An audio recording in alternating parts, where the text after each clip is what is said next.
What's up, everybody? It's Jeffrey Lyles welcoming you to another edition of Lyles Figure Files. Yeah, I planned to do a whole video on Hasbro's 1027, the event commemorating my birthday, but I decided I'd go out and hang out with my family, have a little fun, wake up refreshed, hit it today, and talk all my thoughts about this big event. So, overall, I thought it was a little lackluster. There were two reveals that I was really excited about, and I was glad to see them. But for the most part, it was kind of like, oh, okay, that's it. Let's break them down, though, because there's lots of stuff to talk about. On the G.I. Joe Classified series front, I told some of you guys, I know you were like, I'm quitting this line. They didn't make Serpentor and Dr. Mindbender available in wide enough quantities so I could get them. And I really think that Hasbro actually has the pulse of the fan base for that line, for that series, because they've really avoided the major missteps we've seen from other Hasbro brands. I'll get to those later. So again, they announced they're going to put out more quantities of Serpentor, Dr. Mindbender. They're still up as of Friday morning, so if you've missed out and didn't get a chance to get them earlier, they are still available. That just makes sense. These are two core characters from 1986 onward from the Joe mythos. So you don't want collectors to miss out on the opportunity to get them. So great job from Hasbro on that front. Keep up the good work. And then we also got another announcement of a character that's coming to the line. It's going to be Chuckles. And it's kind of interesting watching Hasbro decide which of these lines, these waves to focus on. They're starting to get a little bit more into the 1987 series. So we've got Falcon, we've got Outback, we've got Tunnel Rat. Now we're adding Chuckles to the mix. I kind of feel like Jinx, Law and Order, Big Lob should be coming up real soon to finish off the Rawhides, since we got him started, so forth. And I'm really curious to see what they do with Chuckles, because the comic book portrayal of Chuckles was dramatically different from the mute big guy wearing the Hawaiian shirt that we saw in G.I. Joe the movie. And that's really one of those cases where I wish we had another series, or another season of the G.I. Joe cartoon series featuring those 87 Joes, because they were some really cool characters and had some good personalities based off of their file cards and the comic books. And it really been interesting to see how they were portrayed in a cartoon in long form, seeing some of the others like Quick Draw, Fast Draw, just seeing more of those characters interact and do stuff. Seeing Outback, for example. Anyway, so that was it for the G.I. Joe brand. It was kind of like, really? That's it? No new developments, no grayscales, no color takes on the figures. So on that front, it was a little bit disappointing, but for everyone who missed out on Serpentor and Dr. Mindbender, I know that was really great news. Then we moved on at the starting lineup, and that was such a waste of time, because it's like, hey, how do we sell these $50 figures? Let's do a stop motion animation video. And even in stop motion, they can't make these figures look great because they're using the old school Jakks Mattel life jackets plastic for the jerseys, and it just makes them look so bulky and hard to maneuver and pose. And for $50, you'd kind of want something a little bit better. And I thought it was really interesting timing, because this week Mayfex revealed its latest LeBron James figure. Sure, it's from Space Jam 2, but you can see how that figure looks a lot better with a cloth jersey. And charging $50 for it without the likeness. And I love how they mention they're all about the details, and they don't mention anything about the tattoos. LeBron didn't even have his headband as an accessory. And it's just like, here you go, guys. Hopefully you'll be back for season or series 2. Then there was a big reveal announcement of the NFL line, and based off what we've seen from the NBA, I'm not really excited about what we're going to get with the NFL.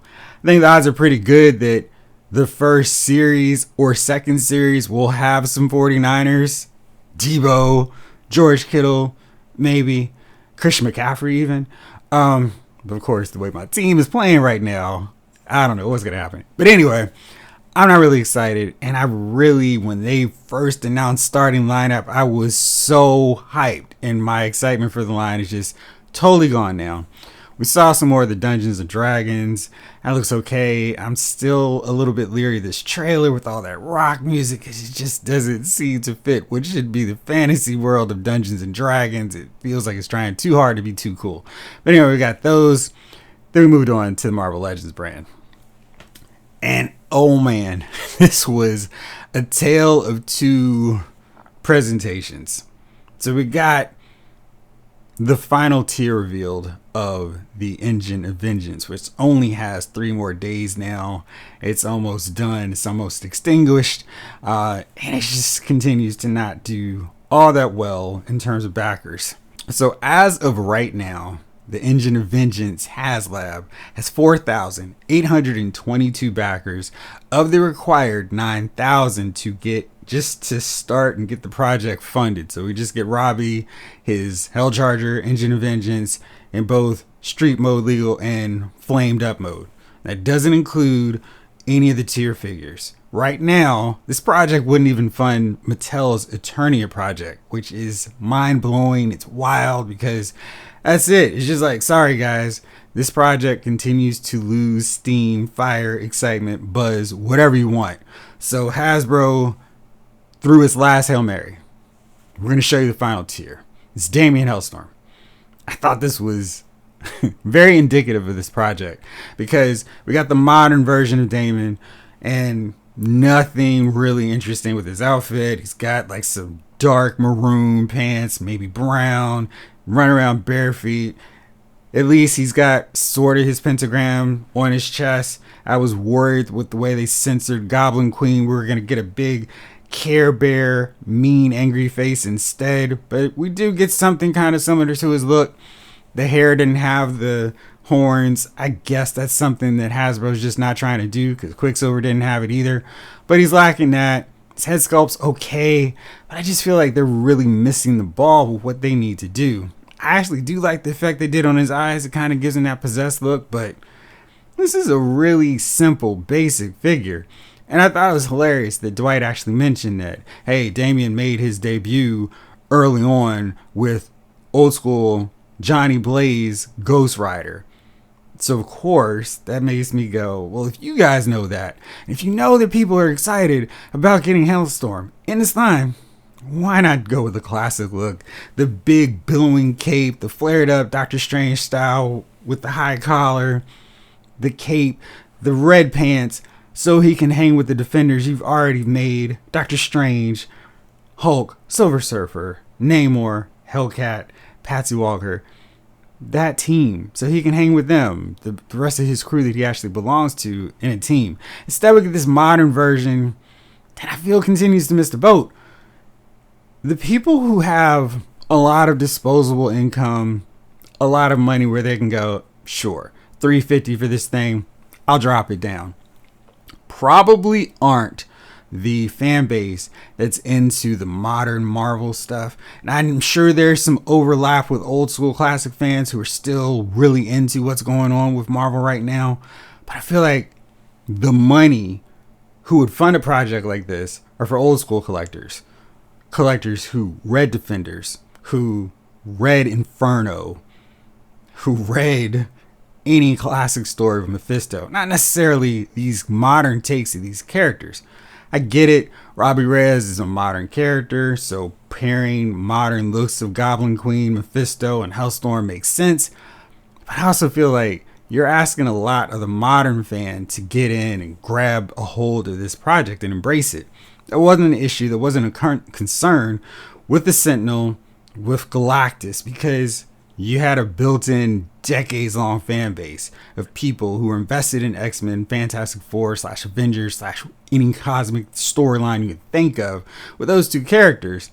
With Robbie, you've already got a smaller base of dedicated hardcore fans, and then these tiers should have been the incentives to lure in the old school classic fans as opposed to the modern fans you've already sucked in, you've already drawn from with this Robbie Reyes HasLab choice.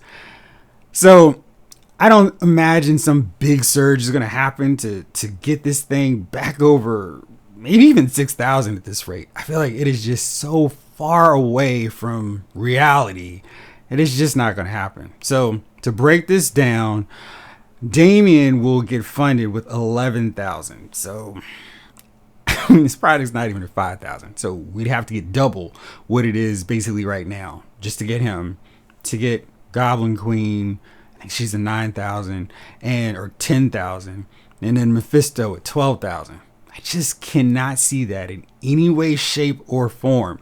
So as I was watching this part of the presentation, I'm like, yeah, I need to come up with a list of viable Hasbro Marvel Legend HasLab projects, because this Engine of Vengeance wasn't it, and is the first real blemish on Hasbro's Marvel Legend brand, because everything they've done so far has sold through.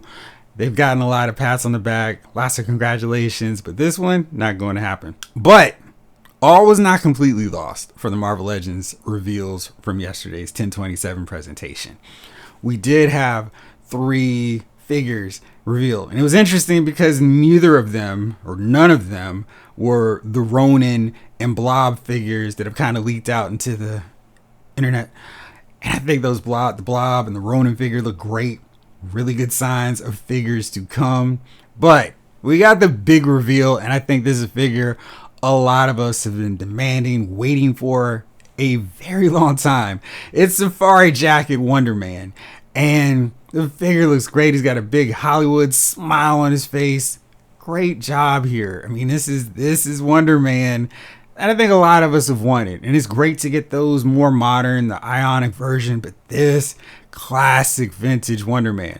Now we can start getting some of those garish, obnoxious costumes that he's worn over the years, like when he was with West Coast Avengers when they first formed, or his early Wasp design costumes. But this is a signature version of Wonder Man, and it's really good to see him. They included the rocket belt, and they even gave some little exhaust fumes for it.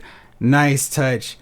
Really good figure. I have really no complaints. This is more of what I want to see in 2023. So great job.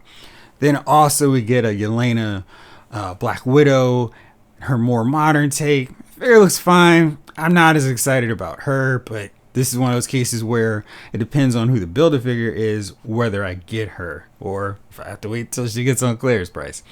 And then Baron von Strucker, another figure from Toy Biz that has long been needing an updated figure. I think this one did a really good job.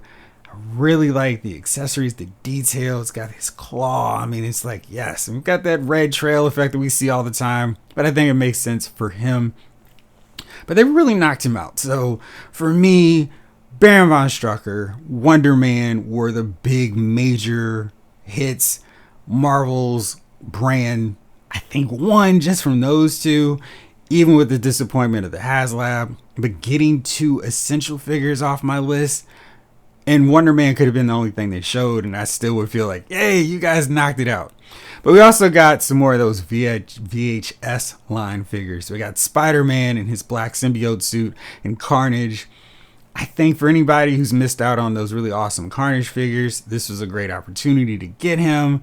The Spider-Man is weird because they're doing the cell shading like the cartoon, and it's okay. I mean, it looks alright. I think the Carnage is the real selling point of this 2-pack, so I think that was a really interesting choice because they've done solo single packs of these figures up till now, and I guess they thought maybe the Spider-Man wouldn't sell, so let's package them in with Carnage, and that way people are forced to kind of buy them. But yeah, anyway, Wonder Man, Baron von Strucker, win the day for Marvel Legends, win the day for the Hasbro 1027 reveals. So moving on to, which I thought was interesting, the Power Ranger panel. I felt like everything that I was really interested in flew by so fast, and it was like, okay, I guess we're moving on. But I think they've done a really good job with Power Rangers. The only thing, of course, is these prices have gone astronomical, so it's really hard to get invested. But they had a panelist make a quick reveal of the Space Silver Ranger with Astro Cycle. And I thought it was funny because he was like so excited to show it off. He said, you can get 2. One to keep in the box and one to take out the box. But with this new packaging, you're not going to know it's not in there anyway. And I continue to think that this cardboard closed box is such a bad idea for collectors who collect Men on Guard because you can't see the figure anyway. And I don't know, just bad idea. But I thought that was funny. I just want to mention that. Hasbro continues to make me feel like an inadequate Transformers fan. They revealed the HasLab Transformers for 2022, and it is Transformers Generation Deathsaurus. No idea who Deathsaurus is. What I do know is Hasbro seems to understand, hey, let's not make our Transformers HasLabs too ridiculous. We saw our Victory Star Saber last time, under 200. Deathsaurus, also under 200. And this kind of makes me think that Hasbro understands, yeah, we don't need to make everything 350 or 450. We can make a smaller scale figure, go all out with the accessories, the tiers, and keep it affordable for our collectors.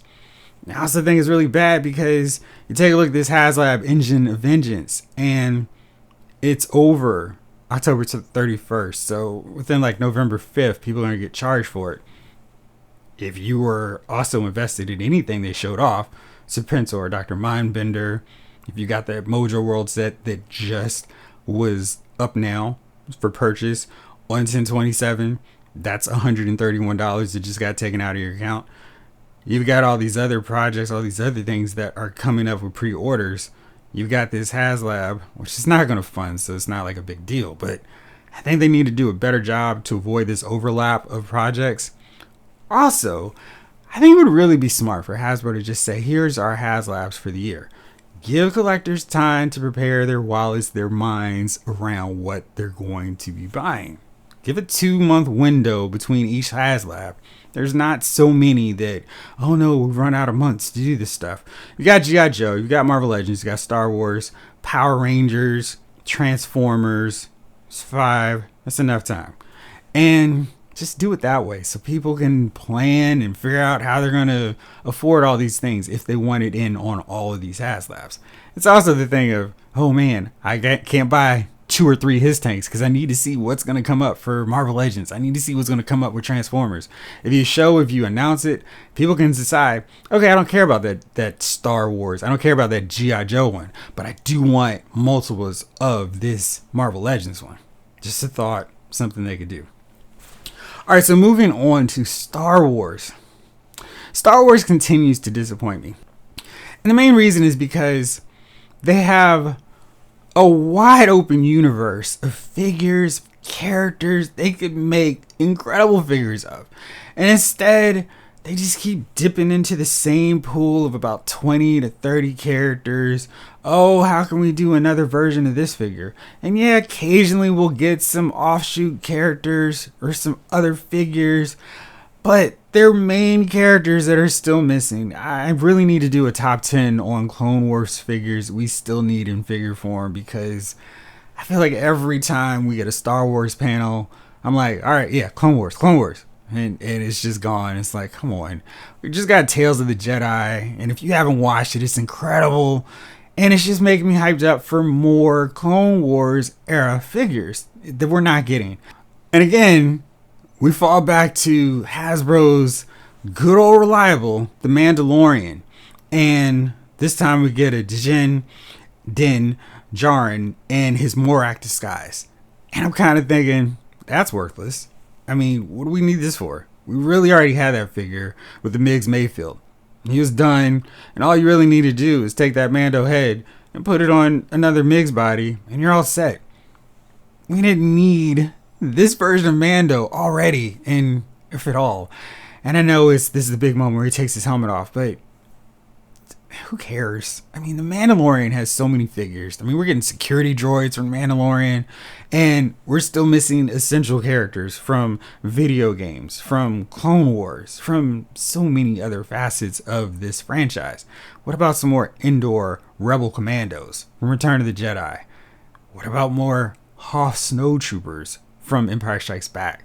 There's so much stuff, and just a plethora of Jedi from the prequels. What about Yaddle?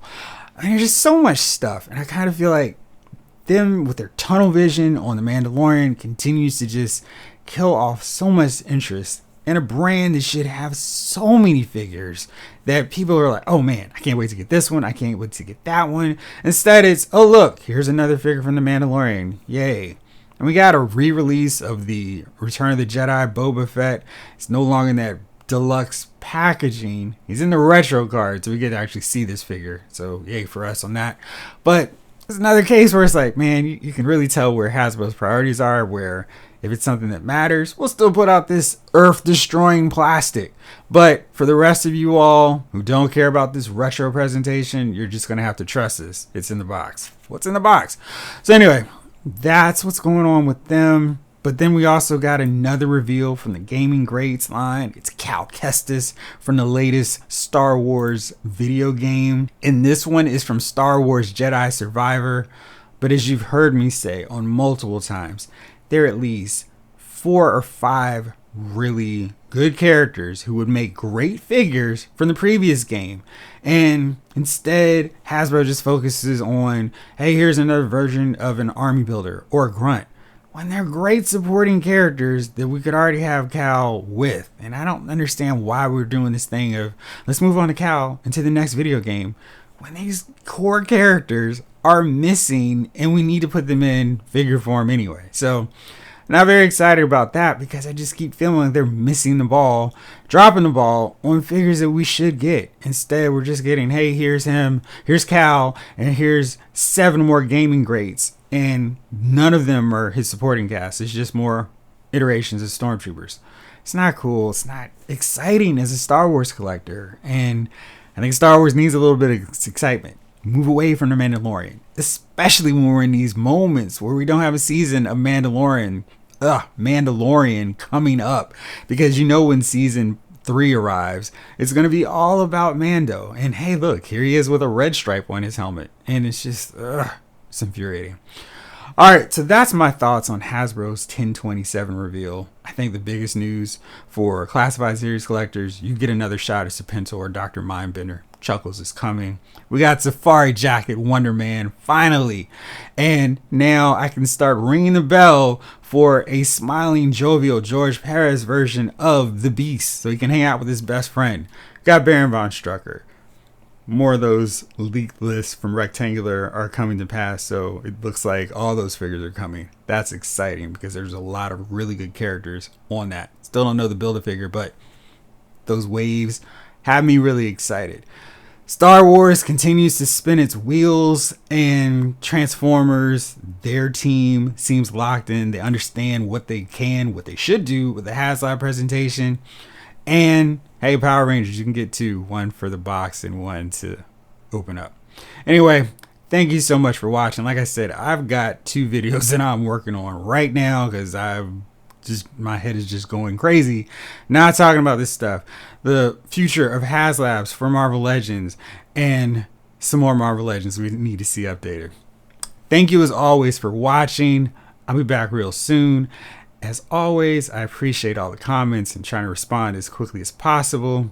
This episode of Lyle's Figure Files has been filed.